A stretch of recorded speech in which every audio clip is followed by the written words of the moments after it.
When was the last time you had a conversation with someone and they mentioned the Audi SQ5? Exactly. And that is why we've got this car today. And I honestly think this is probably one of the most underrated Audis out there until you take a good look at it. Hi guys, welcome to Driven by Mahlati.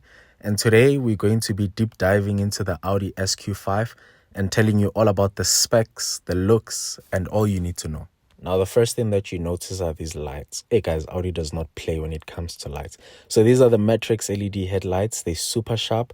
They adjust automatically when you're driving. And also, looking at this grille, this is the blacked out wide honeycomb design. It's part of the black stylish package, and it just gives the car that aggressive look. Now, down here, we've got the 21-inch Audi Sport wheels. Sharp design, perfect fit for this body. Audi definitely knew what they were doing here. This is not a miss. From the back, it's clean. You've got the LED lights with that Audi swipe when you turn. You know the one that I'm speaking about. You know it.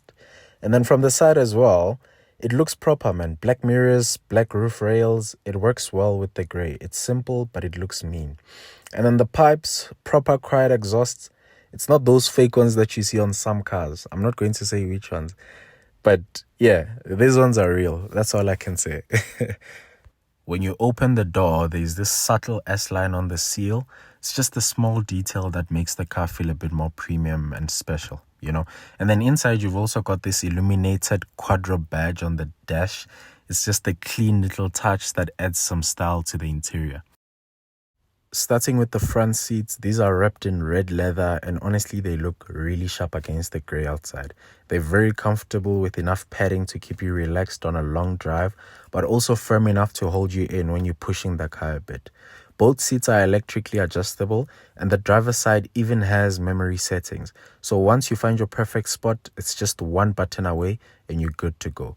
Right below the steering wheel, you've also got the temperature controls. Very easy to reach, simple to use, and it's not nice having to dig through menus just to get yourself cozy.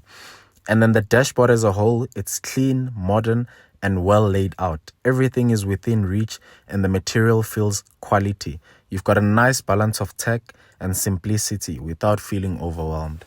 The steering wheel in the SQ5 feels just right. It's sporty but not too aggressive, and it's got a nice thickness to it, so it feels good in your hands, especially if you've been driving for a while.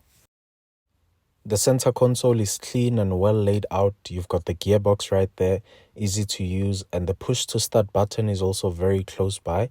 You just press and you're ready to roll. It feels solid and premium, fitting the overall vibe of the car. Simple, functional, and it's just right. You've got your usual cup holders right here. You know, it's simple, nothing special, nothing fancy. And then next to them, there's this covered storage compartment. You know, you press it down, it pops up open, and you close it, it clicks down nice and solid. And then there's also the armrest. It opens up even more storage, perfect for keeping stuff out of sight, but easy to grab them when you need them. The back seats in the SQ5 are surprisingly comfortable. They're well cushioned and sit at a nice angle, so even if you're back there for a while, it doesn't feel tiring. The legroom is solid, you know, it's not overly spacious like the big SUVs, but it's definitely not cramped. So passengers have enough space to stretch out and sit comfortably without their knees digging in the front seats. There's also a center armrest that folds down when no one is sitting in the middle, so that adds to your convenience, especially on longer trips. So the whole setup is just clean, it's functional. There's no unnecessary extras. You know, you got everything that you need to keep passengers comfortable and organized. The boot space is pretty solid. You get about 520 liters with the seats up, which is more than enough for your everyday stuff like groceries, bags, or even a weekend getaway. Fold the seats down and you're looking at about 1,500 liters. There's also a spare wheel neatly tucked underneath, which is also good to have, especially in Cyril's economy. These potholes will definitely get you one way or another. And then when you're done, you just press the button and the boot closes itself. There's no effort, no pulling. It's just quick and smooth. But let's also talk about power. Under the hood, you've got a 3-liter turbocharged V6 engine pushing out 260 kilowatts and 500 newton meters of torque. This means this thing can go from 0 to 100 in just 4.9 seconds, which is actually wild for something this size. And if you ever need to stretch its legs, it's limited to a top speed of 250 kilometers per hour.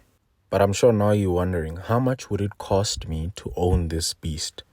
So with an average fuel consumption of 9.2 liters per 100 kilometers, you're looking at spending about 2,700 Rand a month on petrol.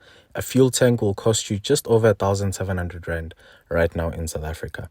Now, in terms of financing, if you buy this car at 1,239,900 with no deposit, no balloon payment, over 72 months at an interest rate of 10.75%, you're looking at a monthly repayment of about 23,442 Rands.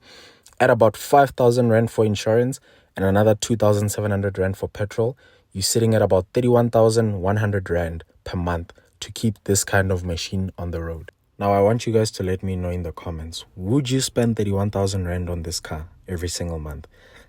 I don't think it's worth it. For me personally, I think there's better options out there for that kind of price. But you guys let me know. And while you're at it, let me know also which car I should review next. I'm always keen to hear what you guys want to see on this channel. Thanks for watching. This has been driven by Mahlati, and I'll catch you guys next time. Cheers.